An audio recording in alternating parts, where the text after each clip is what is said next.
Hey folks, I'm just getting ready to head home from work here. Says about an hour drive because there's a ton of traffic, which is lovely. I'm gonna go to a question that came in on Instagram, and this person goes on to say, for a little bit of background, they landed a job. Looks like they were laid off.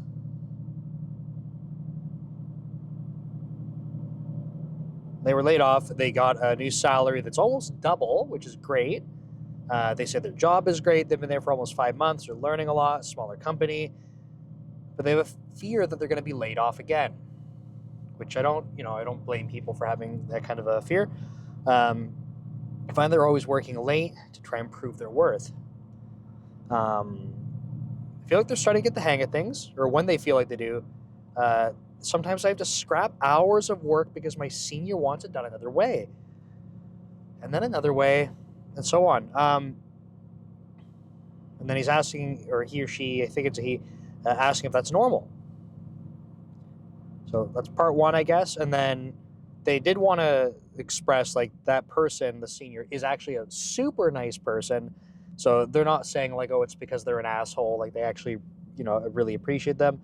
They're saying, but it seems like it might look bad from their manager's perspective if they constantly have to go back and refactor things. They're feeling kind of guilty about it. And again, they're kind of expressing they don't want to lose their job. They feel like this should be progressing faster. So I wanted to talk about this. Number one, because I want to answer this person. Number two, I think there's actually something here for a bunch of people. So Insta360's going. Let's see what we get. Okay, so if you want questions answered, just a reminder for folks, please leave your questions in the comments, or do as this person did, look for Dev Leader, which is my main YouTube channel. Look for Dev Leader on social media, send me a message, or if you want to message me on LinkedIn, my profile should be open, so you can send me a message to Nick Cosentino on LinkedIn. Just gonna get rid of this parking lot here.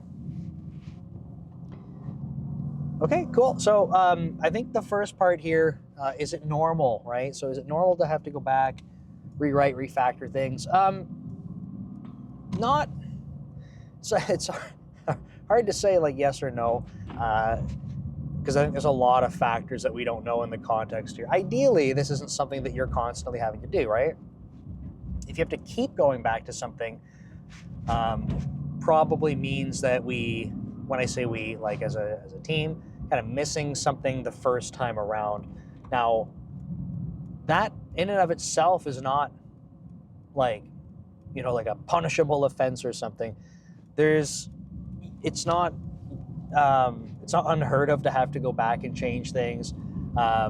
There's times where people explicitly make decisions like that to go back and then have to refactor stuff because they were trying to reach a deadline or for whatever other reason, unblock a team, right? Like we'll get it working this way, unblock a team, go back and fix it up. So like it's not wrong, right? And I think the other thing to keep in mind in this particular situation is that as someone who is significantly more junior to this senior developer that's helping, like it sounds like my understanding here is like they have a senior developer signing off on this stuff and kind of working in a collaborative way.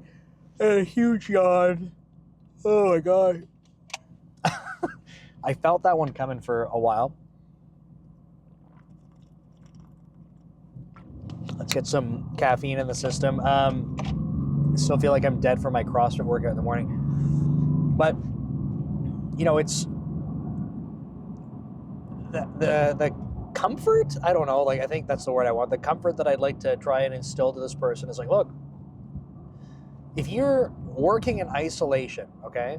If you're working completely in isolation and you are pushing stuff up and no one's reviewing it, and then later someone's like, hey man, like, don't want to do it that way, like do it this way. And then you push stuff up again and no one's reviewing it or signing off on it, and someone comes across it later and they're like, hey man, no. I think that's a process that we can fix pretty easily, right? It's like, have someone look at your shit before you commit it to production. right? But I don't think that's what's happening here. I think this person is getting sign off from this more senior developer, getting their input, that kind of thing. And if that's the case, like, I don't think that you should be like taking like blame for the whole thing and feeling bad about it.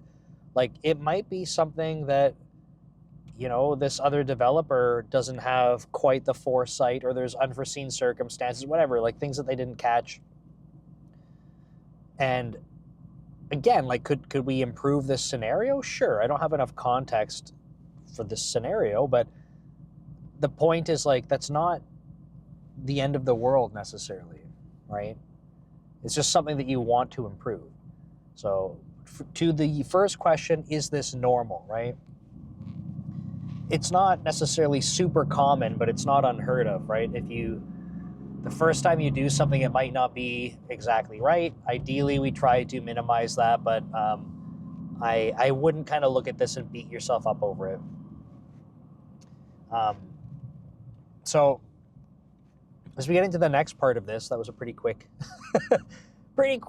coverage of the first part. There's a long drive ahead of us. If I end up flying through this, I'll just end the video early. But I think, like, one of their concerns, right? I don't want to look bad to management. Another yawn. Oh my God.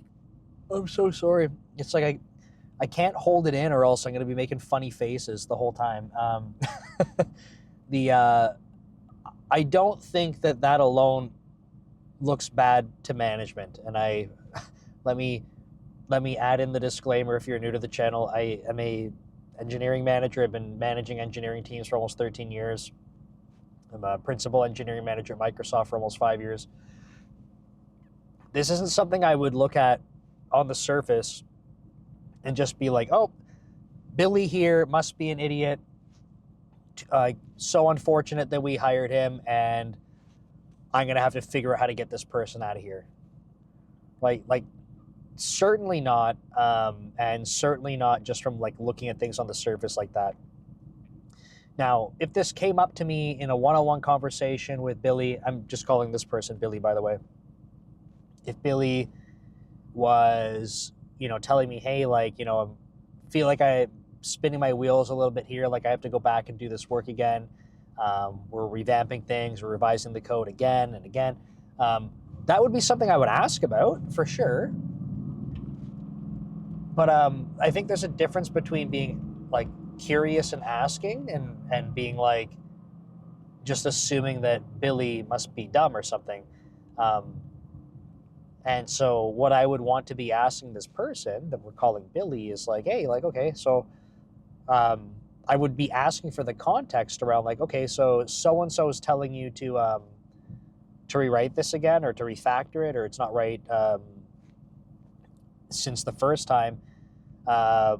You know, have you been talking with them beforehand? And if the answer is, you know, no, like I'm just pushing up code, then I would say, okay, well, I think if they have feedback on this kind of stuff and you're getting it repeatedly, I think this is a good opportunity that we could go earlier in the process, make sure that they're looped in, right? Like, I feel like that's a pretty quick win.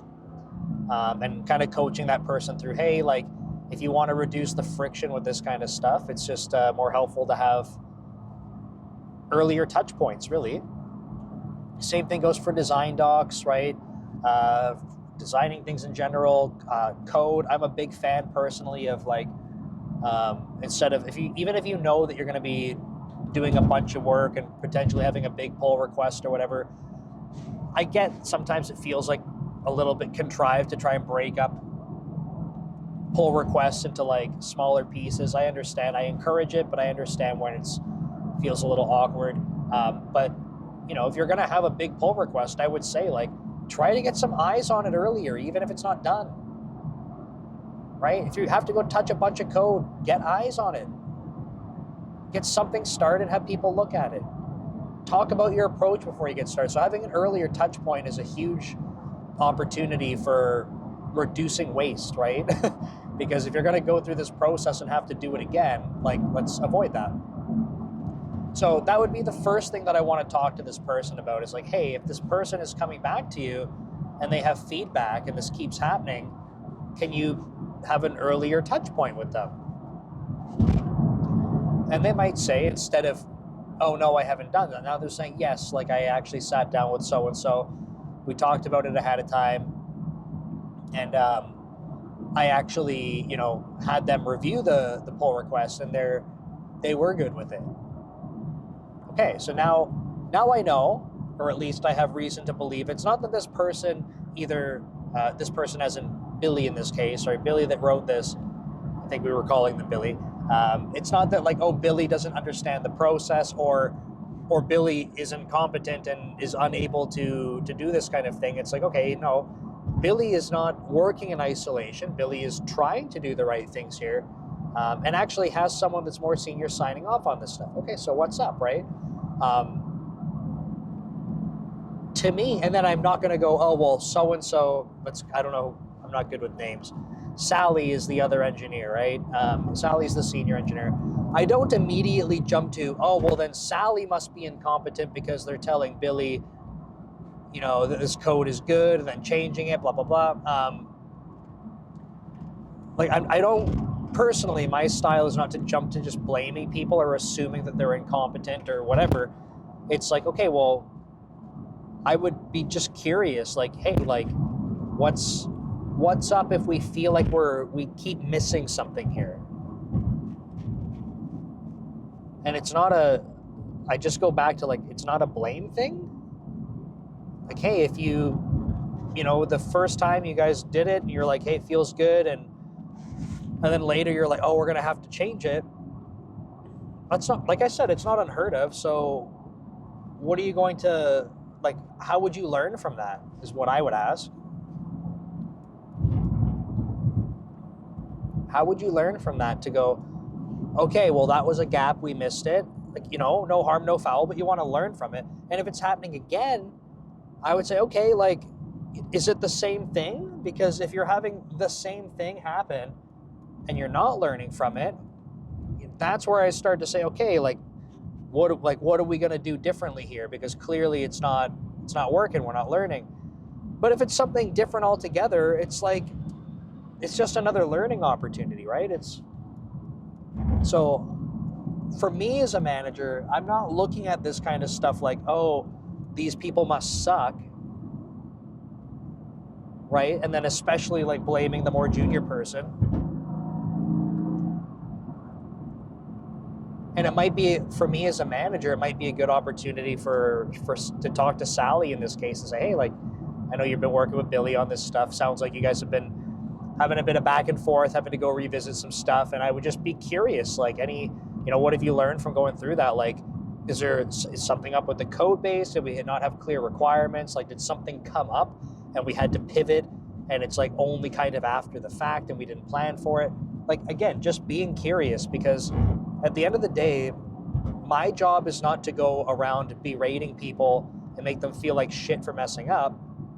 My job is to help people, like engineers in this case. My job is to help software engineers on my team do their best work possible. From my perspective, if you have to keep going back and revamping things and rewriting them and refactoring them constantly, I feel like that's not you doing your best work possible. So how do I help you with that? And for me, in my opinion, to help you with that, I have to be curious. I have to ask questions. I have to listen to what you have to say about it, so then I can help navigate that with you. So to this person that wrote this, whoa!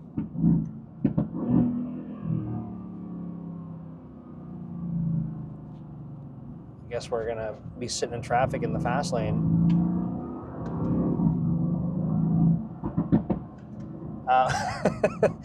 Sorry, I had to hit the brakes pretty good.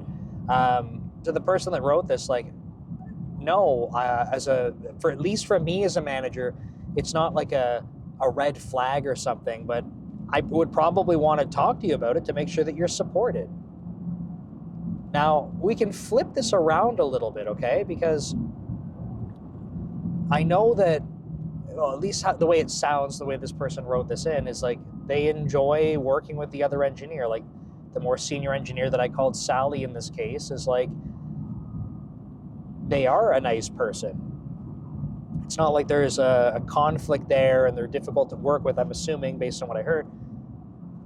So what happens when that interaction looks different? And maybe not that like they hate Sally or something, but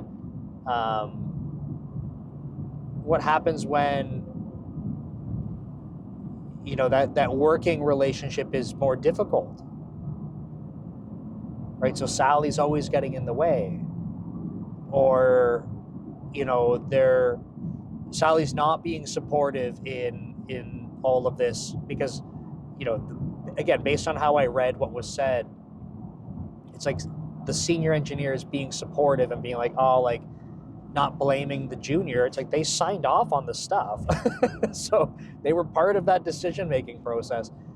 But, you know, what if this looked different? What if the more senior engineer was just blaming the person and being like, no, you screwed it up. You should have known.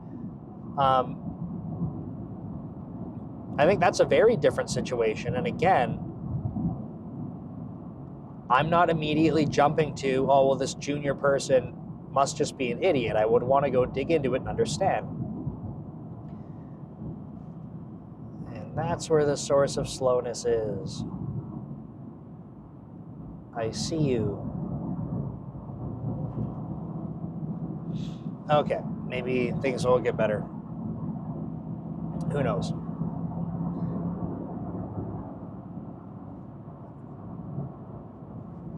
So, it's not unheard of to have, you know, situations like this where people have to go back and keep revisiting code. Certainly would not make me think, oh, better get rid of this person. But again, like I want to try to take a different angle. Sorry, I'm a little distracted because that's trying to see if the traffic is going to open up, and we got people getting frustrated, weaving in and out of cars and stuff. So just paying attention.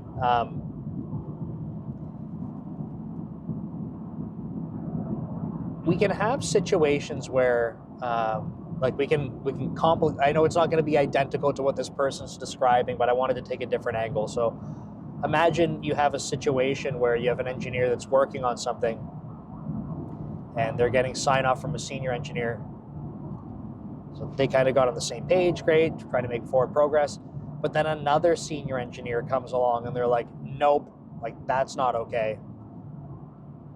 Right? Then this more junior engineer is kind of like, oh, well, okay, well, I mean, I worked with so-and-so on this, and now you're telling me it's not okay. Like, okay, like, I'll change it to what you want.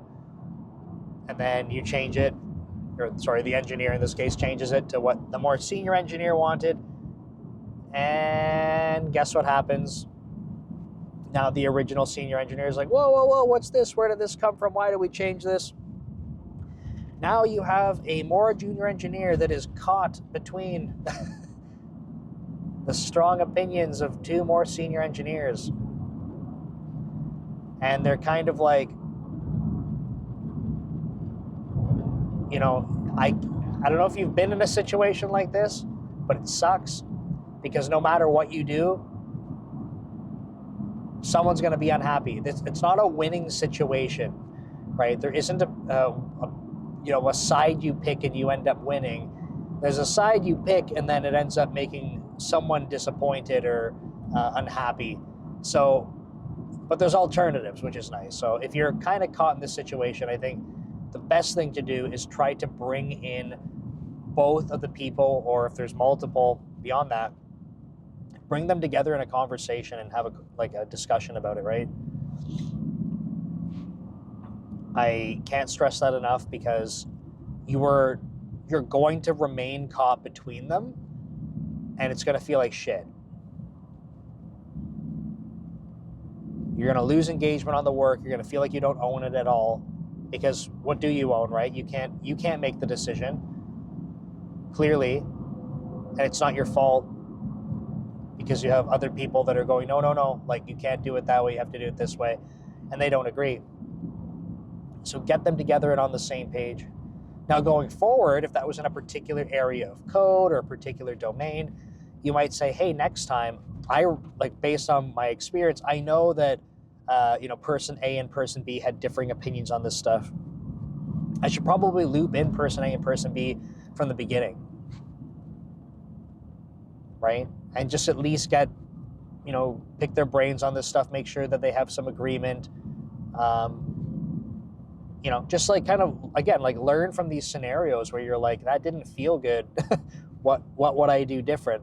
Because being caught between two people or more that are the ones that are responsible for signing off on your changes is like I said, you're losing no matter which direction you go. So you pick a third direction, which is get them on the same page. So what other advice can we offer this person? Because I don't think that they're in that situation, but I would like them to keep that in mind because it's a very plausible one that can come up. The more disconnected a manager is in the situation I just described or the first one, the more disconnected the manager is, the more likely it is that they're going to take, or gonna, how do I want to say this? Like, they're going to take it at face value. So if, even the last example I gave, right? Like someone has to keep doing something back and forth between two engineers. It might be like, hey, like to the person that's kind of caught between, like, do you just not get it? Like, do you just not know what you're doing? If you're very disconnected as an engineering manager, right? Which is why I said, like, I want to make sure I'm asking questions and being curious. I don't go into accusing or assuming like, oh, they must just not get it. It's, well, they're clearly having a challenge, so let's go try and understand it, right? Not all managers will do that. I'm not trying to say that I'm better or the best or something like that, but I'm trying to explain how I would navigate that. And I think it's important, like context is key here. And your scenario may be very different than scenarios I've lived or someone else. So if you feel like your manager is that kind of person who's disconnected and not willing to like seek to understand things, then yeah, I could maybe imagine why that might be another reason for you to be kind of like nervous or concerned. But again, I think that I don't want to say there's a solution that fixes the problem, but I think there is a path forward that helps. And if you've watched my previous videos, you know exactly what I'm going to say. If you haven't, welcome to Code, Commute, and other videos and topics by Dev Leader. But I will always say, make sure you're trying to have conversations with your manager. Right? Like, you could be proactive in these situations and raise awareness to your manager and say, hey, like, if the manager's like, hey, what's top of mind for you this week? Or like, what's going on? You could say, hey, like, I'm feeling like, in some cases, I'm feeling like I'm doing a bunch of rework and kind of concerned about that, or feeling disengaged, or whatever, however you're feeling about it. And like proactively raise awareness. So I feel like if you have a good manager, they're going to ask you questions and say, okay, like, tell me more, like trying to understand you. And even if you have a manager that might be trying to like say, taking their mental notes, like, oh, I guess this person's not as productive as I thought, you can still use that as an opportunity to try and highlight, like, hey, look, like, I've been working with this other person, right? It's not me working in isolation. So try to bridge the gap in their understanding, or bridge the gap in their visibility, right? I don't like to just assume that like that managers are like malicious, right? I like to think that I hope I'm a good manager. I try to be. I think that there's other managers that maybe they're not great managers, but it's not because they're malicious, right? They just might not do coaching very well. They might not listen very well. And then I think that there might be some people that, I don't know, I must admit there's probably slightly malicious or just like pretty awful managers. Maybe very controlling, whatever, however you want to define a bad manager. But I think that people can have good intentions and still not necessarily be good managers. So bringing awareness to this kind of stuff and saying, hey, like, here's, because I've talked about this in other videos, like, you don't have to make your one-on-ones like a pure status update. Like, here are the lines of code I pushed, and here are the tests I wrote, and you don't have to do that. But it's okay to talk about your work, and I think this is honestly like a really great topic for a one-on-one, to be able to say, hey, I feel like I'm doing a bunch of rework. I'm concerned that that's not as productive as I'd like to be. I've been working with so-and-so. They've been very supportive, right? You're not throwing that person under the bus. They've been supportive based on what this person said. So, I've been supported, but we keep finding some things and have to go back to the drawing board and, clean things up. And I think you need to ask yourself, what's your goal here? Because you clearly have concerns, right? And you can say, I wanted to bring some visibility to you on that. You can ask your manager if they have any thoughts. If you have some more like specific requests around feedback, then you can bring that up, right? But my point is that I would much rather encourage people to go talk to their manager about this kind of stuff versus just like, I don't know, like sitting back and being like, oh, now I'm nervous that layoffs are coming because I had to go rework some code a couple times, right? Like I said, I'm not trying to blame this person for having a response like that, but instead of passively waiting and then feeling that, like, you could be more proactive in trying to raise awareness, take ownership of that, and say, like, this is a thing that doesn't make me feel good. Do you have thoughts on this? Or you could talk about what you've tried through talking with the other engineer, the more senior one. Because maybe you guys have had conversations and said, hey, like, we don't want to be in this situation again. How are we changing things up? So proactively share your learnings. But ultimately, I don't think that's like, I don't see that as like a deal breaker or something like that. If this is something that just continue to happen all the time, I would, as an engineering manager, I'd be trying to get to the root cause of it. Because it's like, to me, something would be off if every time you push stuff, you're like, oh, like, gotta go re-clean the whole thing. Now, I've done videos on tech debt, but like, maybe another whole angle on this is like, do we know why? Maybe it's a good question to ask. Do we know why the more senior developer wants things rewritten? What is the reason? Is it because there were the pattern is brittle and there's bugs and it's hard to test? Is it because you were using an old pattern and someone else called out in the code base, you actually use a new one? Like, what's the reason here? I think that might be helpful to understand.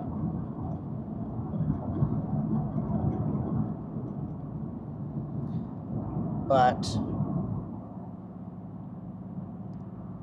I think that's probably it, to be honest. Yeah, I don't know. Like, I've probably said it too many times now. I wouldn't, and it's, I don't know, it's easy for me to sit here and say it and be like, I don't know, I wouldn't be concerned for this person and being laid off and whatever else. Like, I understand that, like, you've gone through it once at least. That's probably pretty awful to go through. So I hear you. But I also don't want people, like, creating, I don't know, like, I don't want people to create anxiety out of something. So another thing you could be doing is going back to the conversations with your engineering manager. this person said, like, I feel like I could be progressing faster. So that's your expectation. What's your manager's expectation? Right? Like, have you had the conversation about that? That's another easy one. And the more specific you can be in asking for feedback, the better. So you could say, like, hey, like, I know I was working on this project, and you would know that you had to go back and rewrite stuff, and you could say, like, do you have any feedback on it? Because their perception might be like, hey, things are going really good. But instead of like creating this anxiety for yourself where you're like, it's this unknown, right? I don't know if I should be ramping up faster. You could ask them, hey, like, I was able to work through this project. I had to do maybe a rewrite or two on some part of it, and like bring up some other things, and just say, like, with someone who's ramping up, do you feel like I'm making good progress, or do you have any suggestions for things that you would want me to change? And if you can be kind of targeted with your request for feedback, you can probably get a much better answer versus just like, keep doing what you're doing. So in terms of easing anxiety, that might be another thing I layer into there. But I think I'll wrap it up there. So I appreciate this person sending in a question. A reminder for folks, if you want a question answered, of course, leave it in the comments or send me a message to DevLeader on social media. That's my main YouTube channel as well. And speaking of the main YouTube channel, if you want your resume reviewed, please consider submitting your resume. You can see the instructions on my main channel. If you go to the playlist that is for resume reviews, at the beginning of each resume review, I explain how to submit your resume. So you can go check out one of those videos. And then if you, like, I'm not forcing you to go watch the whole thing, but if you want to see like the style of the review, then you're absolutely welcome to do that. And I would appreciate it. And I'll remind folks that, like, those resume reviews are not, it's not a roast. I'm not there to make fun of you or make you feel bad and say, like, hey, look everyone, look how dumb this person is because their resume is not perfect. It's absolutely not the case. I've had a request to roast a resume, and I told the person I won't. Because I said I don't think that's really helpful. It might make for good video content, right? Like, maybe I'm being stupid and that would drive more views, but like, I don't want to do that. It makes me feel bad. Like, I feel gross when I'm like insulting people. So definitely check that out if you're interested. At this point in time, it's a free thing I'm doing, so would try to help. And it's, it is my perspective. It's not going to be a universal truth or something, so important to keep in mind. But I think that's it, folks. I'm just getting off the highway here, so thanks so much for watching, and I will see you next time. Take care. Where's the stop button?